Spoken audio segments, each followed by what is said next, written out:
जय हिंद साथियों, मैं अंकित कुमार यादव आप सभी का स्वागत करता हूं सृष्टि ज्ञान केंद्र में, जहां हम पढ़ रहे हैं कक्षा 12वीं के इतिहास को, जिसमें चल रहा अध्याय 4 जिसका नाम है विचारक, विश्वास और इमारतें, सांस्कृतिक बदलाव। लगभग 600 ईसा पूर्व से 600 ईस्वी तक यह अध्याय धार्मिक विकास पर आधारित है, हमारी धार्मिक संस्कृतियों पर आधारित है।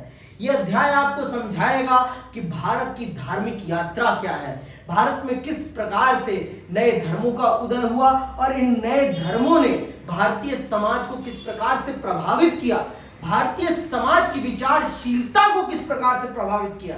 देखिए, एक धर्म का जब विकास होता है ना, वो पहले एक विचार होता है, पहले विचार पनपता है, फिर आगे चल के उसके जो उपासक होते हैं वो उसे एक धर्म में परिवर्तित कर देते हैं।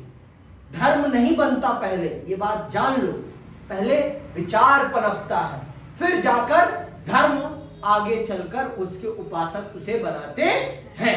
ठीक है, तो भारत में ये जो धार्मिक बदलाव हुआ है उसकी क्या कड़ी है, आज हम चल रहे हैं उन कड़ियों को विस्तार पूर्वक समझने। देखिए, प्रारंभिक तौर पर भारत में वैदिक धर्म रहा है, वैदिक धर्म को ही हम आज के समय पर सनातन धर्म कहते हैं। तो वैदिक धर्म या आज जिसे हम सनातन धर्म कह रहे हैं, उसमें समय समय पर किस प्रकार से बदलाव आए और किस प्रकार से सनातन से दो प्रमुख धार्मिक विचारों का उदय हुआ, जिसे हम एक को जैन धर्म कहते हैं और एक को हम बौद्ध धर्म कहते हैं। आगे चल के आपका सिख धर्म भी आएगा, लेकिन प्रमुख तौर पर जो हिंदू धर्म से निकले प्राचीन काल में जो दो धर्म हैं वो आपका बौद्ध है और जैन है। तो इनका प्रादुर्भाव कैसे हुआ, ये कैसे आए समाज में, इनकी विचारशीलता क्या थी, ये किन सिद्धांतों पर पनपे, क्यों ये सनातन से अलग हुए, क्या कारण थे इनके सनातन के अलग होने के, इन्होंने सनातन से अलग विचार क्या रखा, इन सब चीजों को हम इस अध्याय में चल रहे हैं विस्तार पूर्वक समझने। तो सबसे पहले तो हम अपनी सभ्यता के प्रारंभ से समझेंगे। हमारी सभ्यता का प्रारंभ हम मानते हैं सिंधु घाटी सभ्यता से। तो सबसे पहले हम सिंधु वासियों के धार्मिक विचारों के, धार्मिक क्रियाकलापों के बारे में पढ़ेंगे और जानेंगे कि उनकी धार्मिक क्रियाकलाप क्या थे, वो किस प्रकार के धर्म का अनुसरण करते थे, उनकी धार्मिक प्रवृत्ति किस प्रकार की थी। तो आइए पढ़ते हैं और जानते हैं सिंधु वासियों का धर्म क्या था। भारतवर्ष की प्राचीनतम सभ्यता थी सिंधु घाटी की सभ्यता, जिसका क्षेत्र था प्रमुखतः पंजाब एवं सिंध। ये पंजाब एवं सिंध आज का पाकिस्तान आप कहें इसे, क्योंकि सिंधु बड़े स्तर पर पाकिस्तान में ही बहती है, आज के समय पर वहीं बहती भी थी। तो भारत में जो सिंधु घाटी का धर्म था उसका उभार पाकिस्तान में हुआ था। तो आज का जो सनातन है, अगर हम उसकी प्राचीनता में जाएं तो प्रमुख तौर पर जो आज पाकिस्तान के लोग हैं वो प्राचीन सनातनी है, वो असली हिंदू है। वैसे कहें तो हम तो बाद में बने हैं, मतलब हमारी पहचान बाद में हुई है। दुनिया ने सबसे पहले अगर किसी को हिंदू कहा तो वो सिंधु वासियों को और वहां रहने वाले लोगों को, समझ में आई बात। हमें तो बाद में नामकरण करा गया, हम तो बाद में खोजे गए, हम भी थे, ऐसा नहीं कह रहा हूं कि हम नहीं थे, लेकिन हम पर वो टैग बाद में चिपका कि सिंधु के किनारे रहने वाले हिंदू हैं, हिंदुस्तानी हैं। ये टैग सिंधु के कारण मिला है भारत को, समझ में आई बात। और ये टैग देने वाले भी अरबी लोग ही थे, वो जो व्यापार के लिए आते थे तो उनसे शाह शब्द उच्चारित नहीं होता था, और शाह उच्चारित ना होने के कारण वो शाह को हा कहते थे, और हा से हा कहते कहते सिंधु को उन्होंने हिंदू कर दिया, और सिंधु के किनारे रहने वाले को उन्होंने हिंदू कह दिया। हमारा धर्म हिंदू नहीं है, और हिंदी जो शब्द है वो भी हिंदी का शब्द नहीं है, ये भी मैं बता देता हूं लोगों को। हमारे धर्म का नाम है सनातन। जो हम जिस धर्म का आज अनुसरण कहते हैं, जिसे हम हिंदू हिंदू हिंदू कह के चिल्लाते हैं, वो हिंदू नहीं है, वो सनातन है, धर्म सनातन है, समझ में आई बात। जो सिंधु के किनारे रहने वाला है वो हिंदू है, ये है असलियत। ये है असली इतिहास। समझ में आई बात? तो उस समय तो पूरा भारत में एक ही धर्म था। बाद में धीरे धीरे हमारे धार्मिक विचार बदले, हमारी धार्मिक सोच बदली और फिर हमने अपने अपने धर्म भी बदले। देखो धर्म विचार से बदलते हैं, ये बात स्पष्ट कर देता हूं।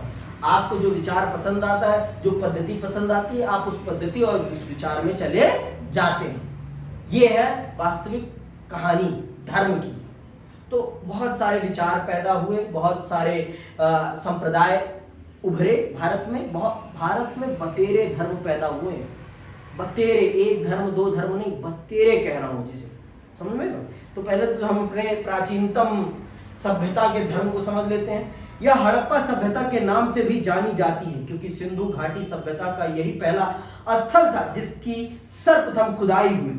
सिंधु घाटी सभ्यता के दो प्रमुख नगर थे, हड़प्पा तथा मोहनजोदाड़ो। इनमें हुई खुदाइयों के परिणाम स्वरूप जो भवन मिले हैं या जो ताबीज, मोहरे, पत्थर की प्रतिमाएं एवं छोटी छोटी मूर्तियां प्राप्त हुई हैं, उनसे उस युग के लोगों के धार्मिक विश्वास के विषय में कुछ जानकारी प्राप्त होती है। प्राप्त सामग्री से पता चलता है कि हड़प्पा संस्कृति में धर्म का विकास हो चुका था और इस समय मातृ देवी की पूजा, बहुदेववाद एवं प्रकृति पूजा का प्रचलन था। तो हमें सिंधु घाटी सभ्यता की खुदाई से इस बात का बहुत स्पष्ट प्रमाण मिलता है कि सिंधु घाटी सभ्यता में लोग एक धर्म को मानते थे, किसी न किसी धर्म को मानते थे। वो मातृ देवी की उपासना करते थे, वो बहुदेववाद में विश्वास करते थे और वो प्रकृति उपासक थे, प्रकृति की उपासना करते थे, जिसमें वो जल की पूजा करते थे, जिसमें वो पेड़ पौधों की पूजा करते थे, जिसमें वो जानवरों की पूजा करते थे, जिसमें वो अग्नि की पूजा करते थे। तो वो प्रकृति उपासक थे, वो बहुवाद में विश्वास करते थे और वो मातृ देवी की उपासना करते थे। तो इन सभी साक्ष्यों से इस बात का प्रमाण मिल जाता है हमें कि हाँ, सिंधु वासी किसी न किसी धर्म में विश्वास करते थे। और जब हम इन सब चीजों को आज के समय के साथ जोड़ने की कोशिश करते हैं तो ये किस धर्म में मिलता है? ये सनातन में ही देखने को मिलता है। तो हम ये कह सकते हैं कि इस धरती का सबसे प्राचीनतम धर्म अगर कोई है तो वो सनातन है। सनातन से प्राचीन इस धरा पर कोई धर्म नहीं है और किसी भी धर्म के पास इतना प्राचीनतम प्रमाण भी नहीं है कि उसके धर्म का प्रमाण हो। और धर्म प्रमाण पर चलता है, धर्म प्रमाण है, धर्म विचार है। और जब तक इस बात को नहीं समझोगे आप धर्म के रास्ते पर नहीं चल रहे हो। धर्म सोचने की क्षमता को और बढ़ाता है, सोचना सिखाता है धर्म, कुंठित करना नहीं सिखाता। आपको नैरो माइंडेड नहीं बनाता धर्म, आपको ब्रॉड माइंडेड बनाता है धर्म। आपकी विचारशीलता को 360 डिग्री बनाता है धर्म, वो है धर्म। और जो सोचते हैं सिर्फ एक रास्ते पर चलना है धर्म, वो नहीं है धर्म, वो तो कट्टरता है। और हमारा धर्म कट्टरता नहीं सिखाता। इसके लिए मैं बहुत दिल से आभारी हूं कि मैं सनातनी हूं। मैं कट्टर हिंदू नहीं हूं, मैं सनातनी हूं। मुझे सनातनी रहना है, मुझे कट्टर हिंदू बनने में कोई वो नहीं दिखता, भविष्य नहीं दिखता। मैं सनातनी रहूंगा तो मैं हर चीज के पक्ष को भी समझूंगा, हर चीज के विपक्ष को भी समझूंगा। मैं गलत और सही में अंतर करना सीखूंगा और मेरा धर्म सही और गलत में अंतर करना सिखाता है। इसके लिए मैं अपने धर्म का कृतज्ञ हूँ, धन्यवाद करता हूँ कि उसने हमें विचारशीलता सिखाई है, नैरो माइंडेड नहीं बनाया है। और जो नैरो माइंडेड बन रहे हैं उनसे मैं यही कहूंगा, हमारा धर्म आज इसीलिए इतने सालों से इस धरा पर मौजूद है क्योंकि हम नैरो माइंडेड नहीं थे। अगर हम नैरो माइंडेड होते तो हमारा धर्म भी समाप्त हो जाता बतेरे धर्मों की तरह। समझ में आई बात? तो नैरो माइंडेड मत बनिए, ब्रॉड माइंडेड बनिए। आपने आपको विचारशील बनाइए, विचारहीन नहीं। ठीक है, तो इस बात से यह प्रमाणित हो गया कि सिंधु वासियों का अपना एक धर्म था, उनके पास भी एक धर्म था, वो भी किसी न किसी धर्म की उपासना करते थे। और किसकी उपासना करते थे? मातृ देवी की उपासना। बहुवादी थे वो, मतलब बहुत सारे देवताओं में विश्वास करते थे और प्रकृति उपासक थे, ठीक है, जो कि आज के समय पर अगर आप किसी धर्म के साथ इंटरलिंक करेंगे तो वो है सनातन, ठीक है। हड़प्पा और मोहनजोदाड़ो में देवियों की असंख्य मूर्तियां प्राप्त हुई हैं, जिन्हें विद्वानों ने मातृ देवी अथवा प्रकृति देवी की मूर्तियां माना है। मातृ देवी की पूजा यद्यपि पार्वती शक्ति पूजा की सही समकक्ष तो नहीं थी, परंतु इसके मूल में भावना स्त्री को संस्कृति की जन्मदायित्री मानने की रही होगी। देखो, जिस रूप में आज मातृ देवियों की पूजा हो रही है, हो सकता है कि उस रूप में ना हो रही हो, लेकिन हम सब इस बात को बखूबी जानते हैं कि इस मानव जीवन को इस धरा पे लाने का काम मां करती है। तो उस रूप में करा जा रहा हो, क्या पता, लेकिन हाँ, ये तो सच है कि सनातन ही सिर्फ मां की उपासना करता है। मां को देवी का दर्जा सिर्फ सनातन ही देता है। तो कहीं ना कहीं हमारा इंटरलिंकअप सिंधु धर्म के साथ है। आज का सनातन सिंधु धर्म से जुड़ा हुआ है, और इस बात के प्रमाण हमें दिख रहे हैं। देखो, और तो कोई धर्म मां को देवी के तौर पे नहीं देखता ना। मां की उपासना का और किसी धर्म में तो कोई हमें साक्ष्य नहीं मिलता।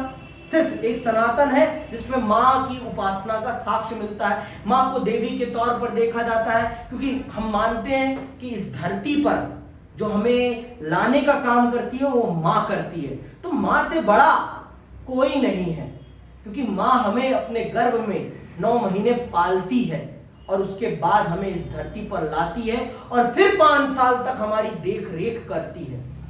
तो वो जीवन दायिनी है, उससे ज्यादा कौन कर रहा है? तो वो इस धरा की कौन है? माली है, असली माली वो है, क्योंकि मनुष्य नहीं तो ये धरती नहीं। तो मां इस धरा की वो माली है जो इस धरा पे रहने वाले पुष्पों को सींचने का काम करती है। और अगर हमने इस चीज को नहीं समझा तो हमने कुछ नहीं समझा, क्योंकि सिंधु धर्म साफ साफ कह रहा है कि सिंधु धर्म कहीं ना कहीं सनातन से जुड़ा हुआ है। तो इस बात को मुझे प्रमाणित करने की कोई जरूरत नहीं है कि विश्व का सबसे प्राचीनतम धर्म कौन सा, प्रमाणित करने की जरूरत है? आज से 5500 साल पहले की सभ्यता है सिंधु। ईसा के प्रारंभ होने से 3500 साल और ये 2000 साल जोड़ लो, कितना हो गया? 5500 साल। तो 5500 साल पुराना धर्म है सनातन। कल्पना करें आप, ईसा जब से प्रारंभ हुआ तब से ईसा आपका क्रिश्चियनिटी आया है और उसके कहीं बाद आपका इस्लाम आया है, ठीक है, 600 ईस्वी में आया है, 600 ईस्वी में, ठीक है, और फिर सिख धर्म आया है। तो ये सारे नए धर्म हैं। दुनिया का सबसे प्राचीनतम धर्म सनातन है। गर्व से कहो हम सनातनी। नहीं, धार्मिक होने की कोई जरूरत नहीं, ठीक है। खुदाइयों में बहुत सारी ऐसी मूर्तियां प्राप्त हुई हैं जो शिव के विभिन्न रूपों की प्रतिनिधि हैं। त्रिमुखाकृति, योगासन, पशुपति रूप, योगी मुद्रा आदि यह स्पष्ट करती हैं कि सिंधु सभ्यता के निवासी शिव के उपासक थे। विभिन्न विद्वानों का विचार है कि शिव की उपासना सिंधु सभ्यता की ही देन है। सिंधु वासियों में पशु पूजा का भी प्रचलन था।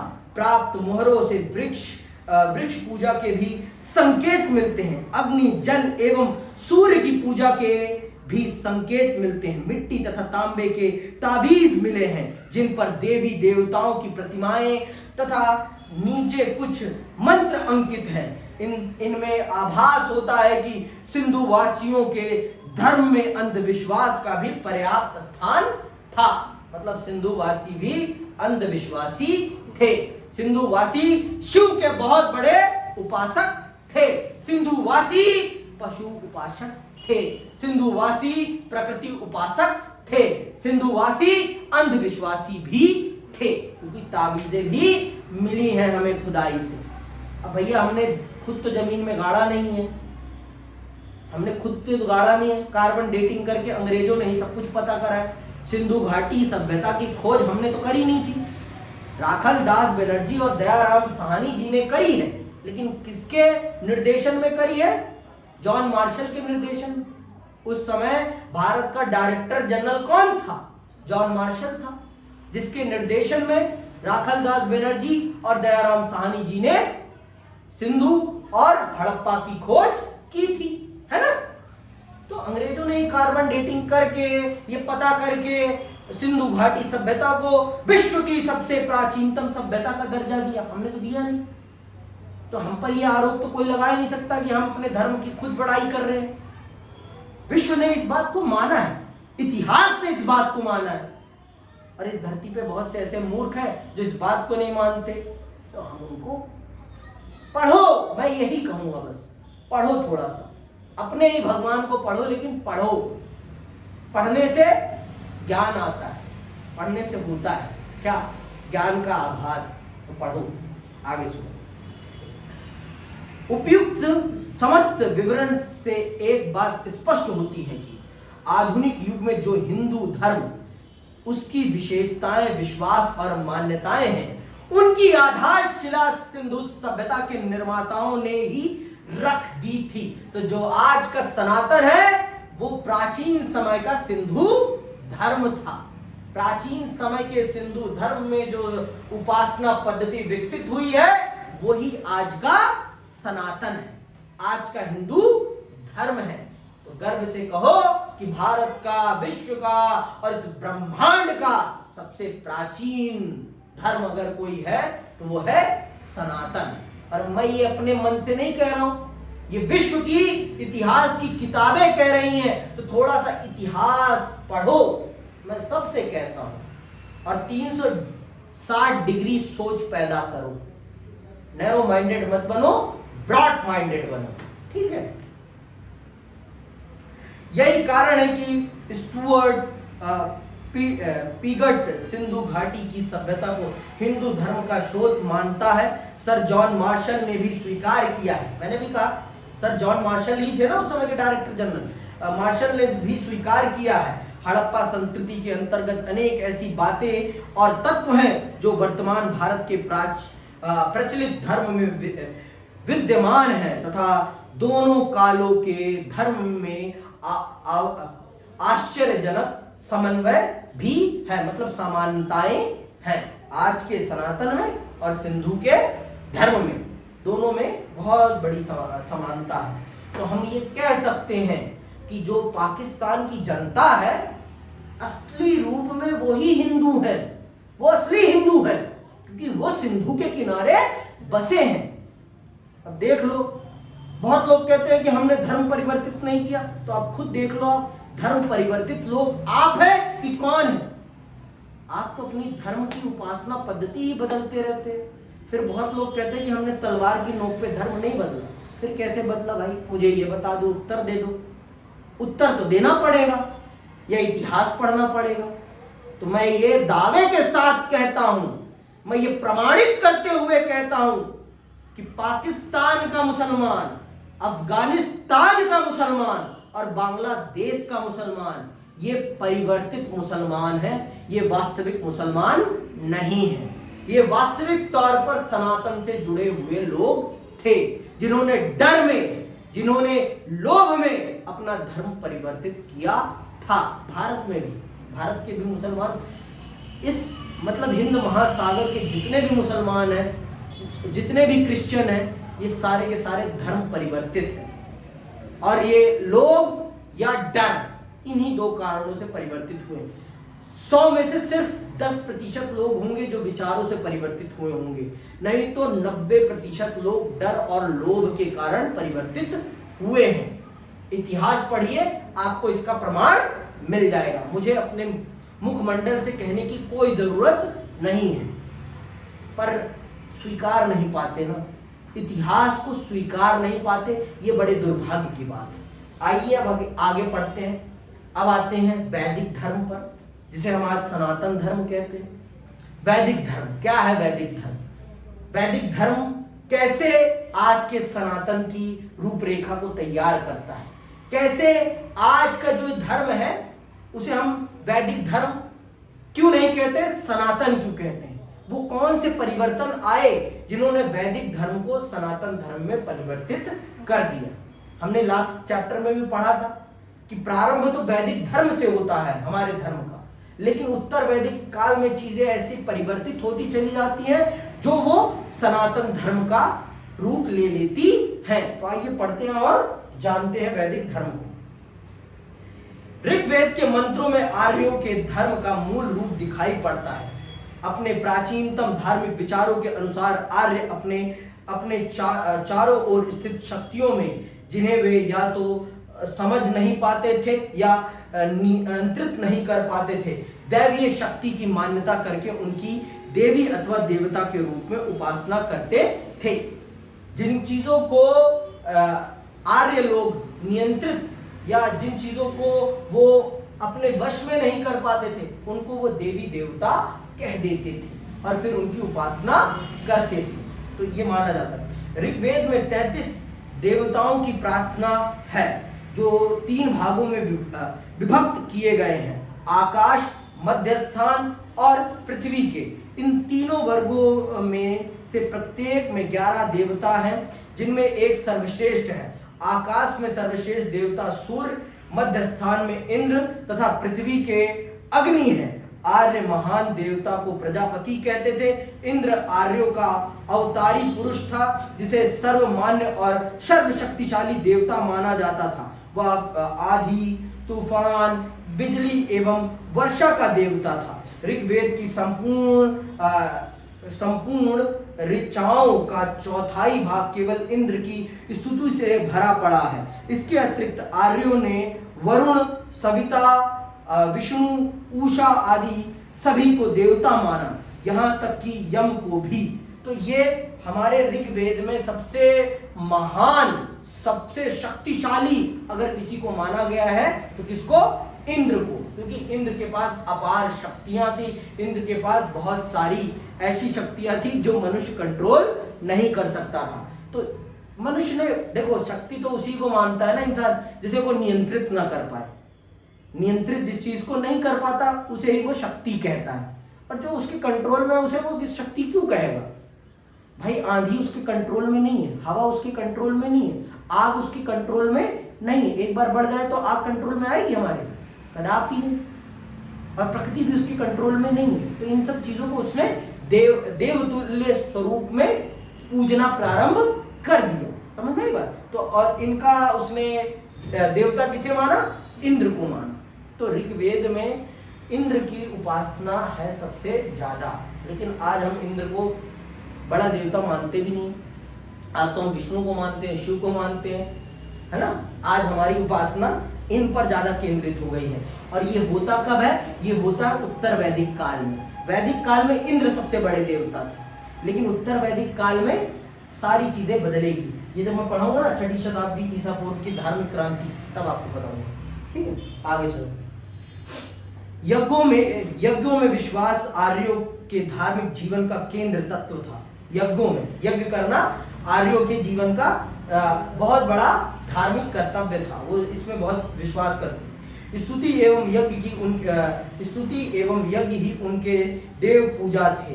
परिवार में यज्ञ का बड़ा महत्व था। प्रत्येक घर में अग्निशाला होती थी और परिवार का प्रमुख यज्ञ करता था। स्तुति, मंत्र एवं पूजा का महत्व था एवं ईश्वर को प्रसन्न करने के लिए विभिन्न वस्तुओं यथा दूध, घी, अनाज एवं सोम आदि की आहुतियां दी जाती थी। आर्यों का विश्वास था कि यज्ञ से प्रसन्न होकर ही देवता उन्हें वरदान देते हैं। पशु बलि का भी प्रचलन था। कर्म के सिद्धांत में भी आर्यों का विश्वास था और ऋग्वेद में पाप, पुण्य तथा स्वर्ग नरक की कल्पना मिलती है। व्यक्ति अच्छे और बुरे कर्मों के आधार पर ही स्वर्ग अथवा नरक में जाता है। आत्मा में भी आर्यों का विश्वास था एवं ऋग्वेद की कुछ स्तुतियों के आधार पर विद्वानों ने यह अनुमान लगाया है कि आर्य पुनर्जन्म को भी मानते थे। तो मतलब जो ऋग्वेद वैदिक काल में आर्य है वही आज का सनातनी है, अलग कुछ नहीं है। जो वैदिक काल का आर्य है वही आज का सनातनी है, ये बात जान लो। और आर्यों का विश्वास बहुत ज्यादा यज्ञ, पूजा पाठ, कर्म कांडों में होता है। उनका ये मानना होता है कि ईश्वर की प्रसन्नता पूजा पद्धति से ही हो सकती है। ईश्वर को प्रसन्न करना है तो पूजा तो करनी ही पड़ेगी, यज्ञ तो करना ही पड़ेगा, उनको कुछ ना कुछ भेंट तो करनी ही पड़ेगी। और यही आगे चलकर हमारे धर्म में एक बड़ा क्या बन गया, प्रश्न चिन्ह, और जिसके कारण ही नए विचारों का प्रादुर्भाव होता है, जैन और बौद्ध का। समझ में आई बात? आगे सुनो। उत्तर वैदिक काल, यहीं से धर्म बदलता है, यहीं से आर्य धर्म सनातन में तब्दील होता है। उत्तर वैदिक काल में धर्म एवं धार्मिक विश्वासों के क्षेत्र में महत्वपूर्ण परिवर्तन दिखाई पड़ते हैं। धार्मिक मान्यताओं में भारी परिवर्तन हुए। ऋग वैदिक काल सरल एवं स्वाभाविक धर्म अब आडंबरों से पूर्ण हो गया था। शब्द आ गया ना? जो उत्तर वैदिक काल में, ऋग वैदिक काल में जो सरल था, जो सबके लिए सुलभ था, वो क्या हो गया? वो क्लिष्ट हो गया, कठिन हो गया, और उसमें आडंबर बढ़ गए। अब बिना पूजा ब्राह्मण के नहीं कर सकते। पहले आप पूजा खुद ब खुद कर सकते हो, आपको ब्राह्मण की उपस्थिति कोई जरूरी नहीं है, अर्थात पंडित की उपस्थिति की जरूरत नहीं है ऋग्वैदिक काल में, मतलब वैदिक काल। लेकिन उत्तर वैदिक काल में बिना ब्राह्मण की उपस्थिति के आप यज्ञ नहीं कर सकते। ब्राह्मणवाद हावी होने लगा, और ब्राह्मणवाद के कारण ही हमारे धर्म से लोगों का छिटकना प्रारंभ हुआ, नए धार्मिक विचारपन पे, और फिर लोग नए धर्मों की तरफ गए। अभी इस्लाम ईसाइयत का कोई अता पता नहीं है इस धरती पर, ये तो धर्म थे ही नहीं, ये तो धरती पे एग्जिस्ट ही नहीं करते थे। समझ में आई बात? हमारे देश में तीन विचारों में क्लैश होता है। एक होता है सनातन विचार में, या जिसे हम वैदिक विचार कहते हैं, और एक होता है जैन विचार में, और एक होता है बौद्ध विचार में। इन तीन विचारों में आपस में क्लैश होता है, ठीक है? तो फिर धीरे धीरे जब लोगों पर आडंबर थोपे जाने लगे, हद से ज्यादा आडंबर, हद से ज्यादा कर्मकांड, हद से ज्यादा धार्मिक अत्याचार, हद से ज्यादा वर्ण व्यवस्था जो कर्म आधारित थी उसका जन्म आधारित हो जाना शोषण का सबसे बड़ा कारण बन जाता है, ठीक है? अब तक हवन आदि घर का मुखिया घर के सदस्यों के साथ बैठकर संपन्न कर लेता था, परंतु अब उनके लिए पुरोहित आवश्यक हो गया, है ना? पुरोहित मतलब पंडित आवश्यक हो गया। बिना पंडित के आप अब हवन नहीं कर सकते थे। अब धर्म पैसा कमाने का माध्यम बन गया, पैसा कमाने का माध्यम बन गया। और जब धर्म में पैसा कमाना आ जाता है तो धर्म फिर धर्म नहीं रह जाता, धर्म फिर व्यापार बन जाता है। और जब व्यापार होगा तो फिर क्या होगा? फिर तो लाभ होगा, उसके अलावा कुछ नहीं होगा।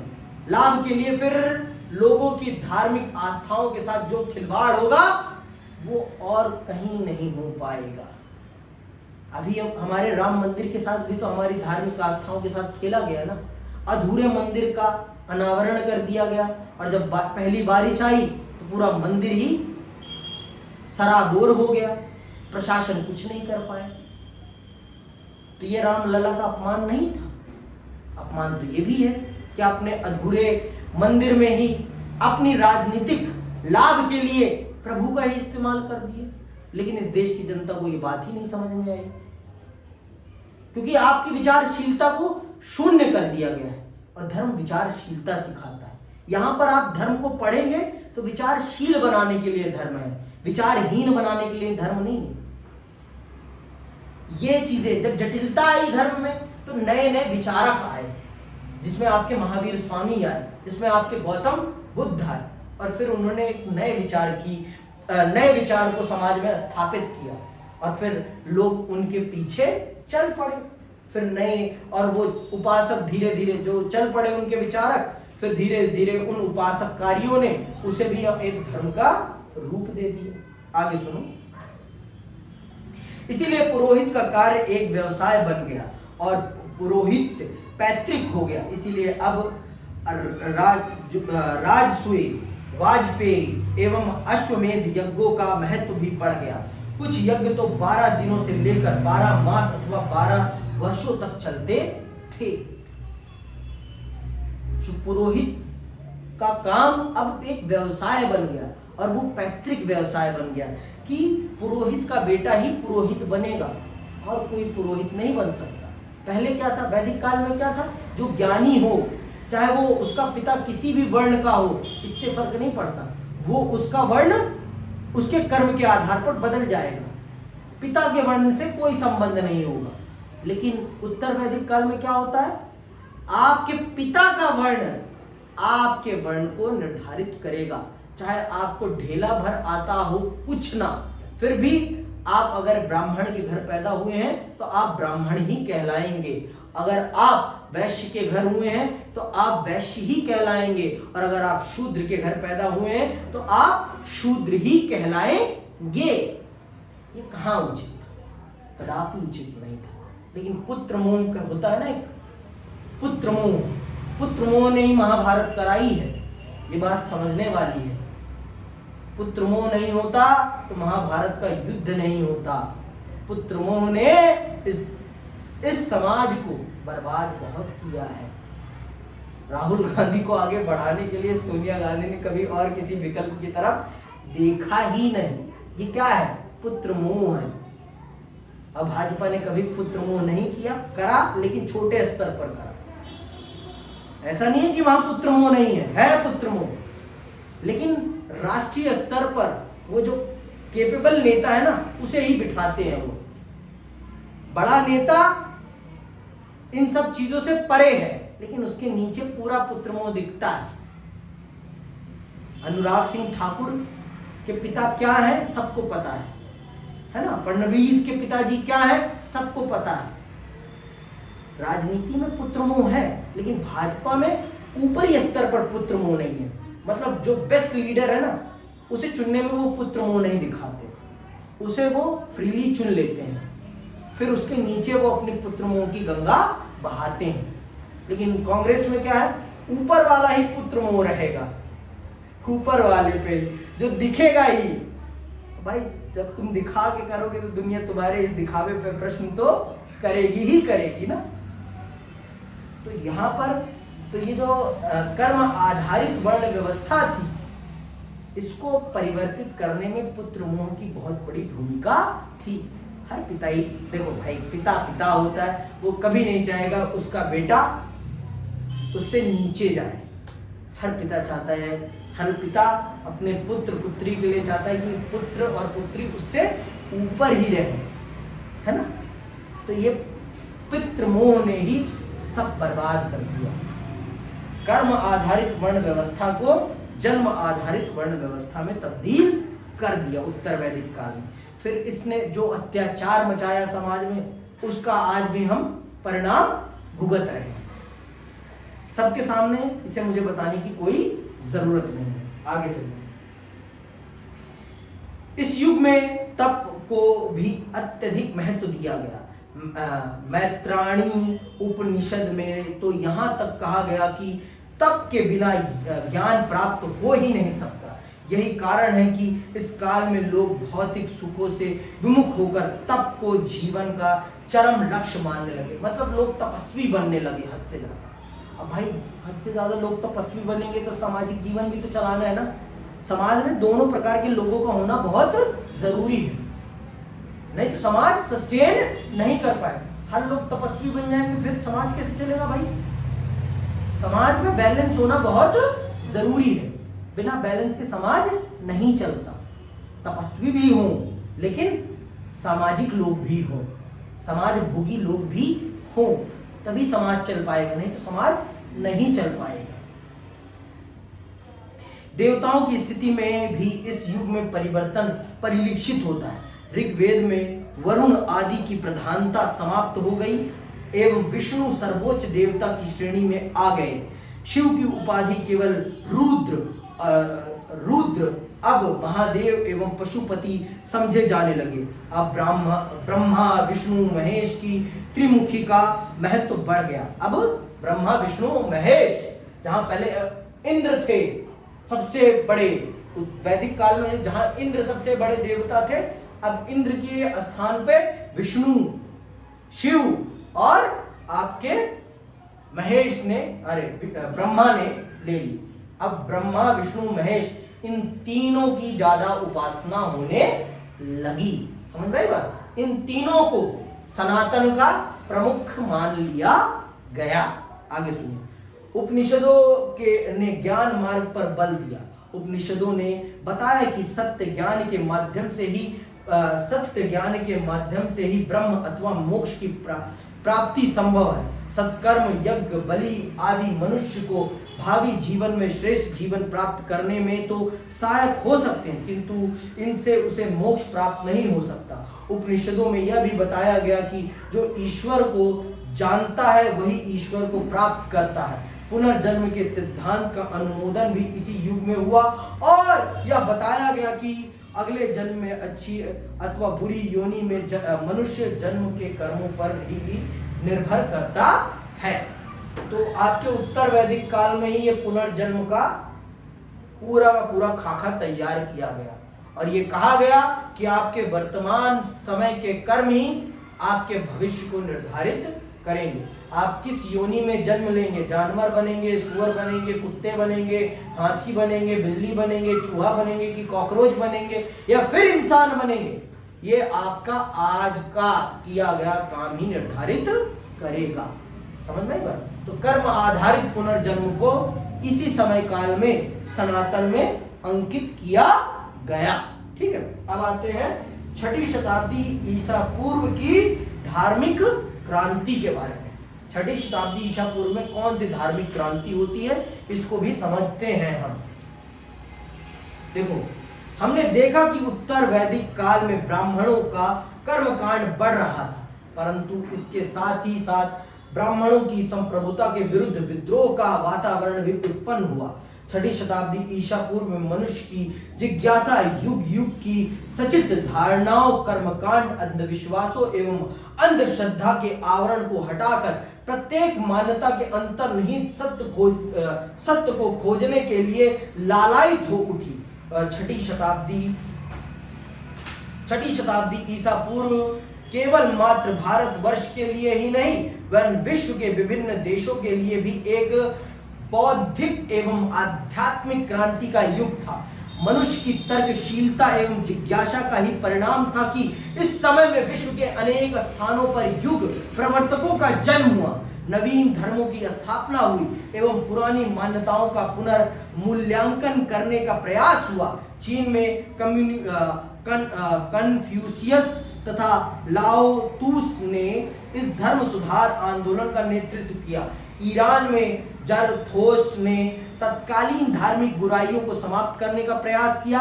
भारत में धर्म सुधार आंदोलन के प्रवर्तक थे महावीर स्वामी तथा गौतम बुद्ध। इनका प्रमुख उद्देश्य था तत्कालीन धर्म में उत्पन्न बुराइयों को दूर करना और उसे मानव कल्याण का एक माध्यम अथवा साधन बनाना।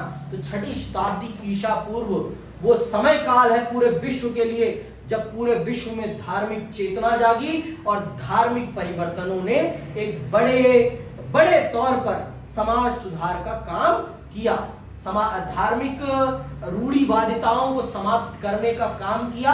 भारत में ये काम महावीर स्वामी जी ने किया और गौतम बुद्ध जी ने किया। अब अगली क्लास में हम इनको बहुत ही विस्तार पूर्वक एक को समझेंगे। पहले हम जैन धर्म को समझेंगे, फिर हम बौद्ध धर्म को विस्तार पूर्वक समझेंगे। तो आज के लिए बस इतना ही। इसी के साथ मैं विदा लेता हूं। जय हिंद, जय भारत।